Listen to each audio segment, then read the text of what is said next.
ketat ya Pak ya? Ya, cukup ketat itu loh. Iya, apalagi kan itu sebetulnya aset negara yang Iya, itu dikelola di seperti SMK. itu. Jadi makanya memang tidak semua SMK sebenarnya harus dibeludikan, enggak, harus dicek dulu. Karena kalau enggak ada yang dikelola itu juga akan TV-nya kesulitan. harus ada TV-nya tentunya. Terus kalau orang ngomong apa namanya SMK itu kan ada SPP juga itu. Iya. Nah, itu berbeda pengelolaannya. Kita pernah dampingi apa ya? Cilegon Pak kita, pernah dampingi Cilegon. Cilegon. Cilegon. Daerah Cilegon. Sampah ya. Sampahan Cilegon. Nah, sampah. Nah, ini juga latar belakang sampah ini sangat menarik, harus dibahas. Iya. Khusus ini karena Cilegon sendiri itu bukan yang pertama sebenarnya. Yang pertama itu kalau ya bukan Cilegon lah, yang jelas ada di daerah Banjar, Kalimantan itu juga ada. Iya. Kemudian di Bandung. Bandung juga. Kemudian, tapi latar belakangnya beda-beda. Ini kebetulan saya sendiri kan mengikuti di kita kan Prosesnya ya Pak ya, proses pertambahan. jadi BLUD-nya. Nah ini kan hampir semua kita tahu lah ikut ya. Ya.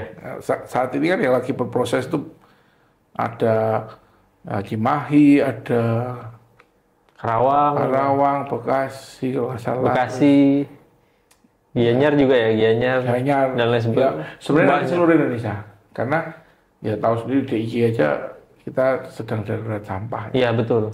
Jadi harus dikelola dengan baik dan benar. Karena volumenya selalu meningkat sampah ya. Jadi ada pengelolaan khusus ini.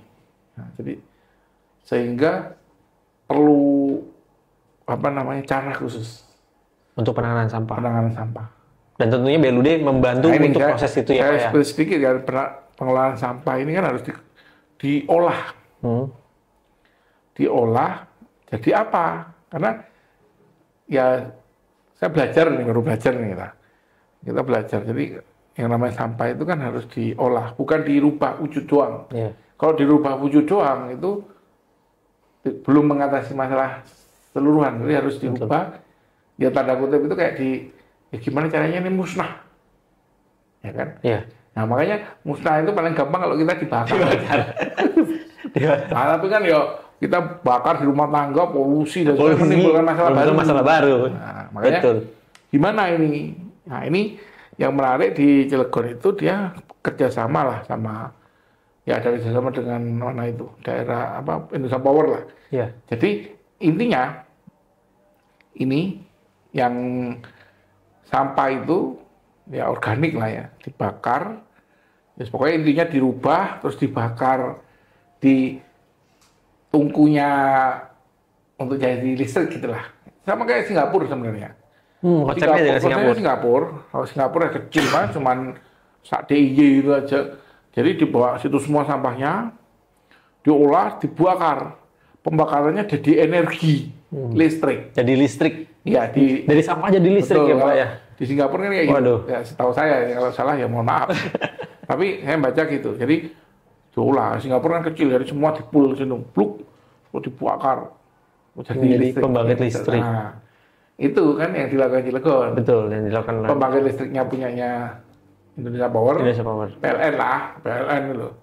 Terus ini kan mereka pakai batu bara tuh itu. Nah, batu bara itu ya, mereka riset apa sampah itu dirubah bisa jadi RDF ya Pak ya.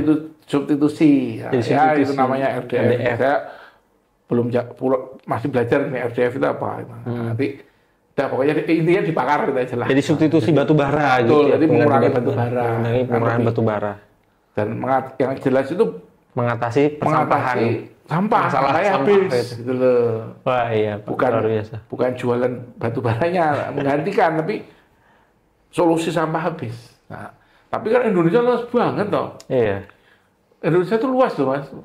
Kalau kita lihat di peta itu kayaknya kecil ya. Padahal coba naik pesawat dari Aceh ke Merauke. Itu non-stop.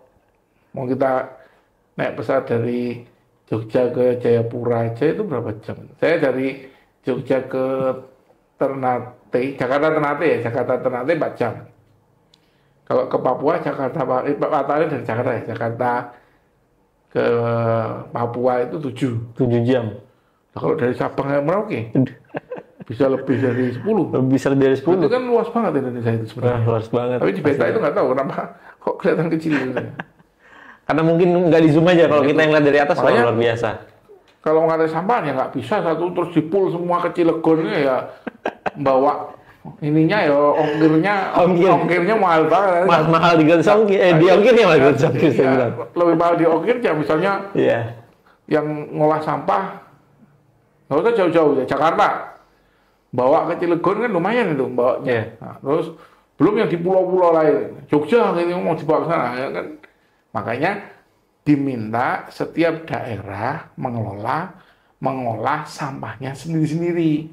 Maka patutnya dibangun yaitu pengelolaan sampah untuk jadi RDF masing-masing. Tinggal ini siapa yang mau beli, bukan yang beli ya, siapa yang mau memanfaatkan RDF-nya. Yaitu selain PLN untuk listrik, itu ada pabrik-pabrik semen. Oh, buat semen juga di situ. Pabrik semen. Untuk membakar semen itu. Ya saya nggak tahu persisnya apa, pokoknya bakarnya pakai batu bara. Itu bisa diganti pakai RDF kita aja. Nah ini lagi, ya istilahnya kita lagi belajar lah. Jadi bukan hanya sampah. Ini seperti perlu kita buat podcast tersendiri juga Pak untuk DL pengelolaan sampah ini. Nanti bisa kita buat podcast sendiri ya, puskesmas, rumah sakit, UPDB, SMK persampahan. SMK, terus apa lagi ya? Yang mungkin UPT lain Pak, UPT lain yang pernah perairan angkutan itu. Dampingi ya. Oh, air. SPAM. Ya. Sarana penyedia air minum.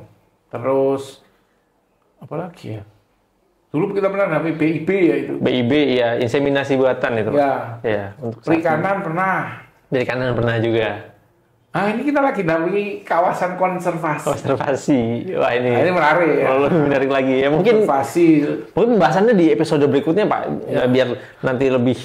Selain BLUD kita kan BLU juga. Oh iya betul. BLU Kementerian Pusat. Nah, ada dari BLU Pendidikan, terus kampus. BLU. Universitas kalau BLU ya.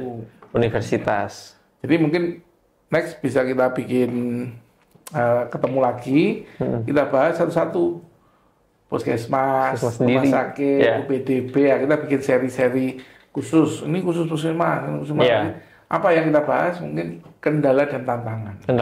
Dan juga nanti setelah menerapkan BLUD apa keuntungannya seperti itu ya Pak ya? Ya mungkin keuntungan itu dalam arti fleksibilitasnya seperti itu Pak. Tetap bagaimana pelayanan terhadap masyarakat. Betul. Jadi peningkatan pelayanannya. Soalnya itu kita harus hati-hati Mas. Untung bukan keuangan, bukan jadi kadang orang awam atau orang umum menangkap keuntungan itu finansial ya.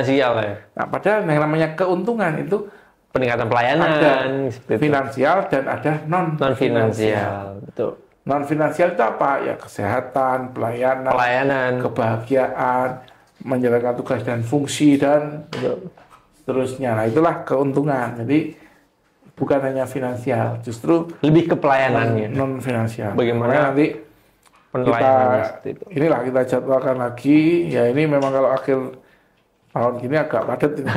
Jadi harus ke Mataram. Waduh. Besok minggu depan ini ya Pak ya kita Pak Tito ya berangkat ya. Ya nanti kita sempatin lah. Kan kalau misalnya saya lagi jalan ini nah, nanti teman-teman aja. Jadi nanti bisa bahas ini teknis. Bahas teknis. Nah, jadi teknis misalnya dalam hal penyusunan ini kan banyak juga kalau nggak salah pertanyaan. Ya. Dalam penyusunan dokumen administratif. Iya, sangat banyak Pak itu. Nah, itu dibahas aja teknisnya. Pas misalnya Mas Musa yang bikin ekstra ini. Apa sih kendalanya? Observasi, pengumpulan data, wawancara. Kita masih terbatas jarak, misalnya harus Zoom, harus ini, data belum tersedia dan sebagainya, itu bisa dibahas khusus Mas.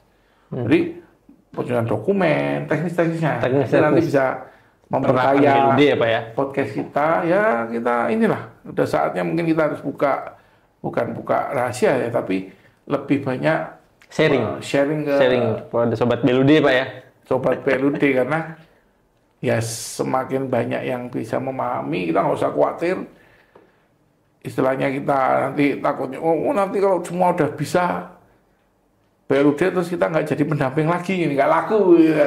Jangan khawatir. Ya. Banyak sekali di Indonesia yang memang semua perlu turun tangan. Betul, turun tangan, kerjasama. Nah, untuk memajukan ya pelayanan ya Pak ya, dalam hal ini ya Pak ya. Mencerdaskan kehidupan bangsa. Luar biasa.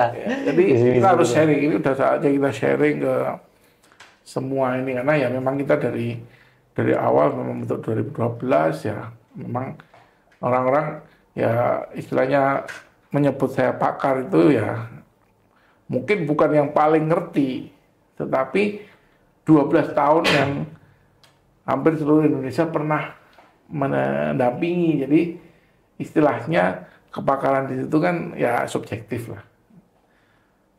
Tapi di sana kepakaran saya itu ya hampir semua lini kita pernah ketemu, mulai dari pucuk pimpinan tertinggi, kepala daerah, sampai ke pelaksana, bendara. Nah itu kita semua pernah ketemu, pernah diskusi lah. Apa keinginan yang pelaksana, apa keinginan middle management kalau saya sebut, apa masalah di top management. Itu nanti bisa kita sharing juga. Jadi ya tema podcast kita selanjutnya ini ya sharing session terus. Jadi seputar BLUD, ceritakan apa kendalanya supaya undang saya ya. Sebetulnya sih pengennya undang Pak Tito terus, tapi Pak Tito kan jam terbangnya sangat tinggi seperti itu Pak. Ya luar biasa. Nah itu mungkin sharing-sharing kita ya Pak ya terkait pendampingan. Ya, mungkin kalau kita bilang 12 tahun ya, pasti lebih banyak lagi daripada ini. Tapi mungkin bisa 2-3 minggu. Iya, betul. 12 tahun. Kita kemas lagi lah. Iya. Kalau ini kita pengennya itu kita profiling satu-satu. Betul. Mana. Kita buatkan buku telling story. Telling story. Kan keren bukunya namanya Telling Story. Bagus ya? Telling story 12 tahun. 12 tahun pendampingan Sinkor BLUD, iya. Success story, dan ya mungkin ada faktor-faktor yang menyebab. Mantap sekali hari itu. Baik, terima kasih banyak Pak Tito sudah menyempatkan hadir untuk kita melakukan sharing ya Pak, bahasanya mungkin ya. Kalau di diskusi sharing ya, kita sudah melakukan sharing terkait pendampingan Sinkor BLUD dan juga tentunya dengan Pak Tito selama 12 tahun, dan nanti akan kita di episode berikutnya ya teman-teman ya, karena memang sangat panjang kalau kita sebutkan semua daerah satu-satu seperti itu.